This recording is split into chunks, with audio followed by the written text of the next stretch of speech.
idles fairly decent. It has a little fluctuation in there, only due to the MyVec is sticking and failing. So on here, you can see the MyVec is sticking, it's working, and then it's sticking. It's working, then it's sticking. And that's what's causing that little stick. When it goes to -16, -15, it's sticking for a little bit and it's hanging up, and then it idles smooth.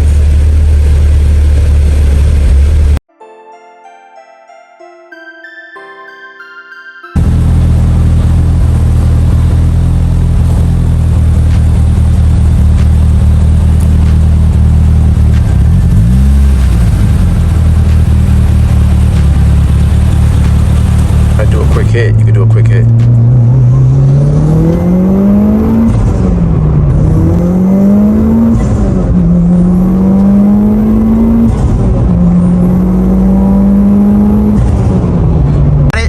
Happy boy. So go ahead and how did it feel just now?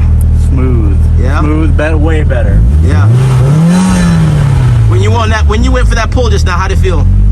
Stuck in the seat. So what it it's feels, supposed to feel? So it feels good. Yes. All right, thank man. You, appreciate you, bro. Always thank you, the best. All right, bro. Appreciate you. Thank you. See ya. This is Desmond here from Performance Destination. Back again with another session. New customer of mine. This car was recently purchased from New York. Brought it back down here to Florida, straight from the transport, straight to our shop to get tuned. And car came in with some variety of issues. Some idle issues, drivability issues, idle with AC on and off issues, boosting issues. Customer said, you know, it made decent power, but it just didn't drive well. So as I went in there on the software of the tune, I went to see how the car was set up previously before, to see if I could try to pinpoint why the car was running the way it did. And sure enough, I found them all. Went in there and reconfigured everything, new boost tables, fuel tables, timing tables, idle tables. The whole new map is all configured to my specs of how I set it up, and the car actually runs great. Idle's great now with AC on and off, doesn't even fluctuate. Has great, perfect drivability. It has great smooth power. Beforehand, the boost controller wasn't hooked up properly. On stock ECU, there's a certain way of hooking up a boost controller. You can't hook it up like a generic standalone system by using the top port of the wastegate and then the side port. You only use the side port and you leave the top port open. They have both ports, so the car was over boosting. It was making too much jam, making too much boost. That was the first port. That's the first thing. On the boost controller, same thing. There's a certain way how to plumb the vacuum line for the boost controller for stock ECU. They had only the side ports, and then the middle port was left open. That's how you run it on standalone ECU, not stock ECU. So I went through, saw all the issues, changed everything up, found a couple other things he had going on with the car. Car started making power. Car started like just every pull I did, it started making power. I only did roughly about 4 pulls on this car, and the car was right there by the fourth pull. Really, it was right there by the 3rd pull, but I wanted us to do a confirm the AFR reading and boost, everything like that by the 4th pull, just to make sure it mimicked and it did the same exact targets as the previous runs. I finished them right at 552, 450 foot-pounds of torque. Now this is a fully built engine. This is a fully built setup. He's only on ID 1300 cc injectors. His last file, they had it set up for stock injectors. It wasn't calibrated for the ID 1300s. So I had to go in there and reconfigure that as well. And once I did that, I had to clean up everything else in between. The car made good power. I called him and told him, you know, do you want to stay where it's at, or do you want to turn it up some more and make a little bit extra? I can make some more torque in there, because with 1300, you're going to be limited on the fuel demand, fuel flow before maxing it out. But he didn't want that. He's like, man, I just want a good driving car. I just want to have a car where I can drive with none of those issues I had before, and I still want something to be fun enough to play with in the street. and he's only on pump gas. So I just didn't want to push him too much. I didn't want to give him more than what he wanted, his own personal desire, and he was perfectly happy where it's at. Every pull I did, power band just started waking up. First pull, second pull, third pull, fourth pull, the power band started waking up. When I tune a car, I tune the car for the power band to look like this, for the graph to look like this, you know?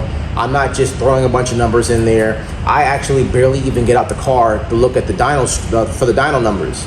As long as I can see my readings look clean and my graph is carrying this same exact shape. When this shape means the car is running good, the car is running efficient, the car is running healthy. If it doesn't pull nice and clean, you would start seeing the power build, it will fall off, it kind of swiggles, or it kind of gets a little choppy down low. I don't like none of that stuff. You look over the whole car, you set up the tune for exactly the parts that the customer has. Make sure you have proper plug gap, make sure you have proper fuel demand, fuel delivery, make sure you have everything set up mechanically and also tuning wise so a car can pull this clean. You know, the power band is what tells you everything is working clean. Everything is working efficiently for the setup. The car could use more boost, make more power. He didn't want that. Not only could I have made more power by giving it more boost, I could have, on the same boost level, I could have made more power just by revving it out further. I stopped him at 7,500 RPMs because I already knew if I rev it up higher, it's gonna make more power because it's still building. But he didn't want that, so I kept it low RPM, just for his all for his own needs, that where he wanted to be, and car still made where it needs to be at. You know, he's happy, he's excited. You know, I sent him all my videos and pictures, explained everything, what was wrong with the car, what you can do to make more power, what we can do so other little hiccups. You know, he also had a sticky MyVec. His MyVec was also sticking. And I also explained that as well, you know, of how to go about fixing that, how to go about diagnosing that, how to go about what we need to do to replace and fix that stuff. And this way, all the bugs could be 100% ironed out. For the most part, they are, but you know, he still had a sticking MyVec, but I compensated a lot of the stuff so where his idle is smooth, where even though it's sticking, it doesn't even show a big difference on AFR reading, RPMs, all that kind of stuff. So he's happy, I'm happy. Another customer came in from up north, from New York. Car was just purchased, and another customer is just happy with it, you know. So this is what I do. I aim to please, and I set up the car, I set up the tune for the customer's needs, not my needs. So I set it up exactly for what he wanted to be at, and I left it at there, you know. So like I said, again, this is a fully built setup. He could have it's way more power. He could have went E85 and turned it all the way up. It's on a PTE turbo. It's got rods, pistons, it got everything, you know. But this is where he wanted to be for pump gas. He has multiple cars, other GTRs, Ferraris, exotics. He just got his first Evo, and he wanted to just get a little test, a little feel for it.